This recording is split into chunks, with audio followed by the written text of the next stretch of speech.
video kali ini saya akan membahas tentang PPh pasal 21 orang pribadi dan PPh badan. Baiklah, sebelum kita membahas lebih dalam tentang PPh pasal 21 orang pribadi dan PPh pasal 21 badan, pertama kita harus mengetahui apa arti dari pajak penghasilan pasal 21. PPh 21 merupakan jenis pajak yang dikenakan terhadap penghasilan berupa gaji, upah, honorium, tunjangan, dan pembayaran lain yang diterima oleh pegawai, bukan pegawai, mantan pegawai, penerima pesangon, dan lain sebagainya.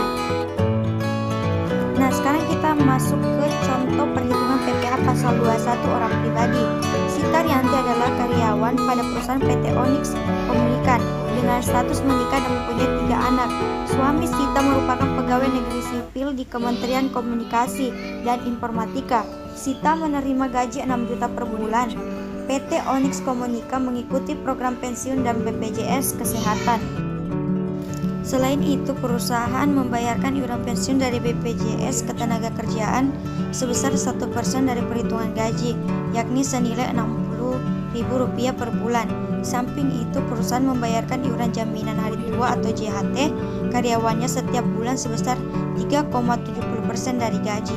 Sedangkan Sita membayar iuran JHT setiap bulan sebesar 2,00% dari gaji.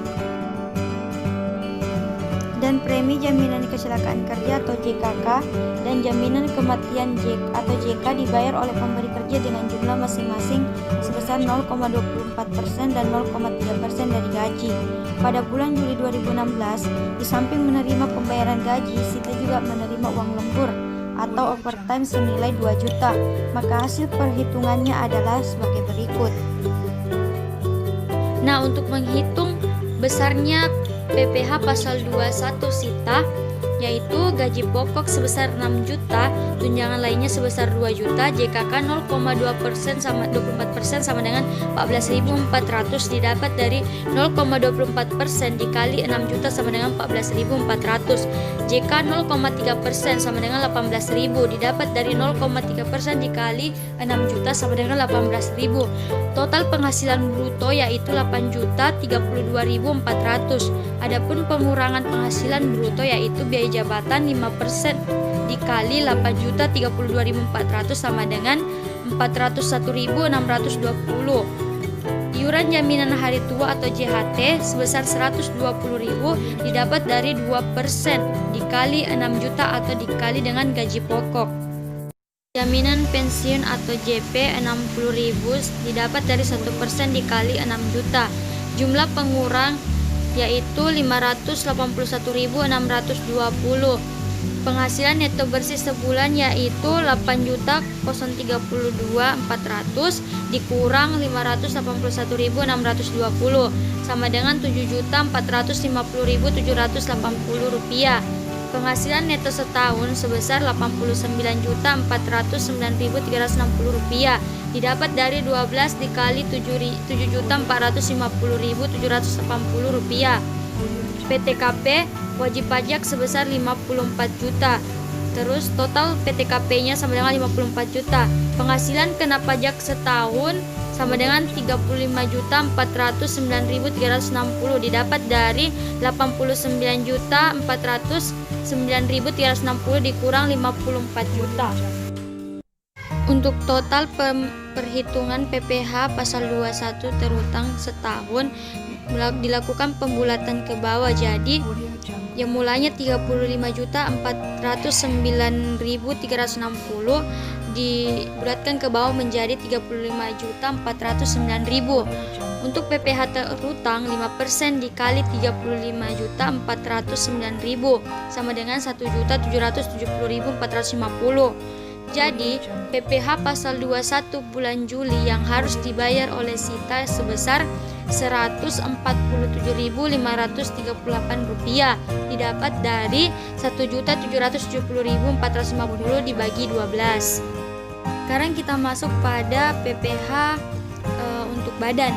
Pajak badan adalah pajak yang dikenakan atas penghasilan suatu perusahaan, di mana penghasilan dimaksud adalah setiap penambahan kemampuan ekonomis yang diterima atau diperoleh oleh wajib pajak badan, baik dari dalam maupun luar negeri, dengan keperluan apapun termasuk misalnya menambah kekayaan, konsumsi,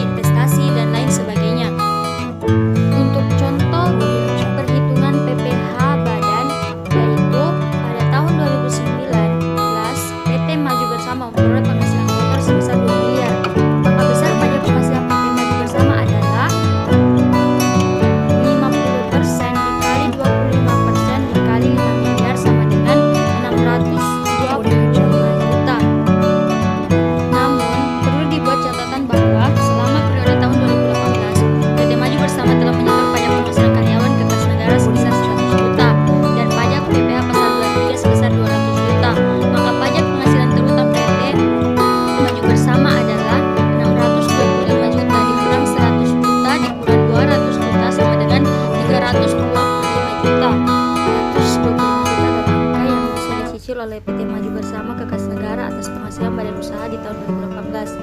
Inilah sisa pajak yang harus dibayar PT Maju Bersama ke kas negara atas pajak penghasilan badan usaha di tahun 2018.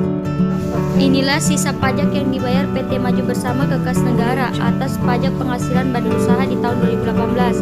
Pajak ini bisa dicicil dengan meminta persetujuan dari kantor pajak setempat.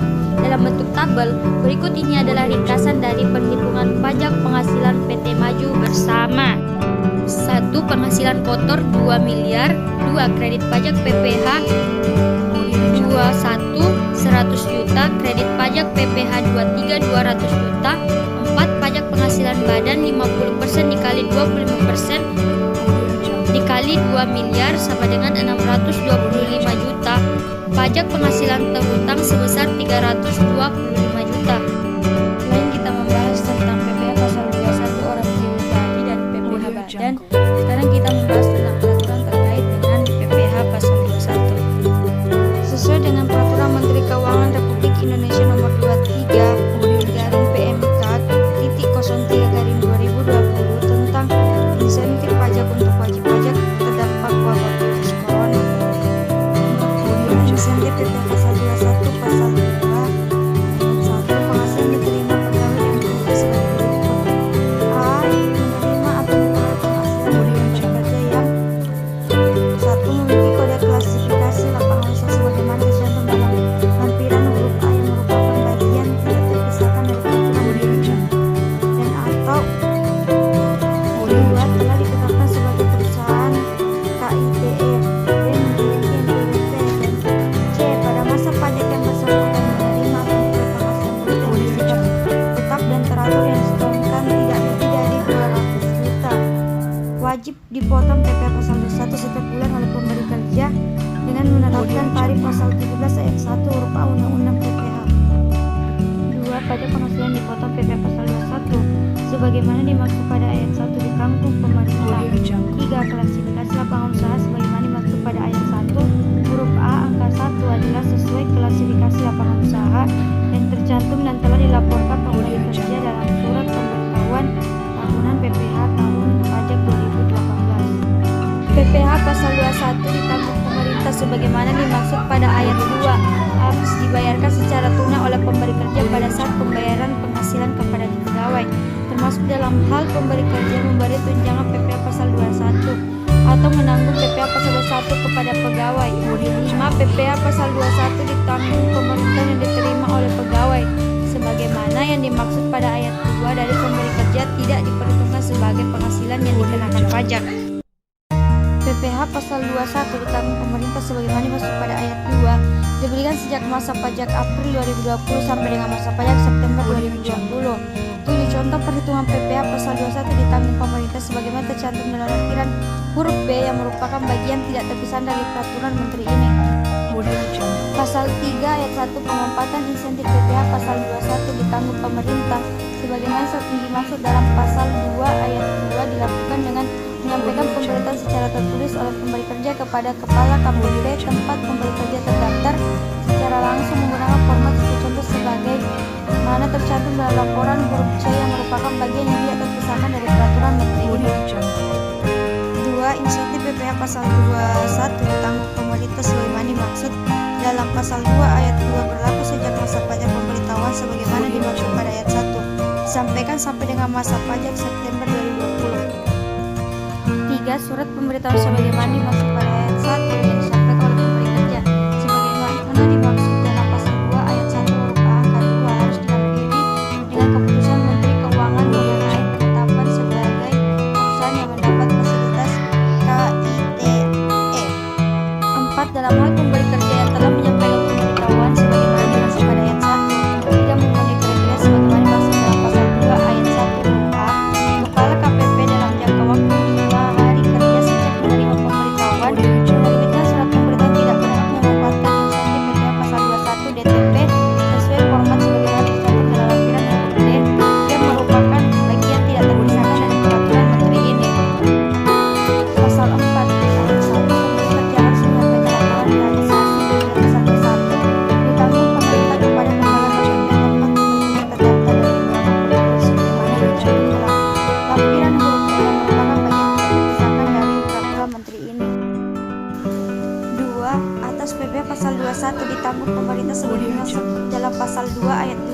dibuatkan surat setoran pajak atau cetakan kode billing yang dibubuhi cap atau tulisan PPh pasal 21 ditambah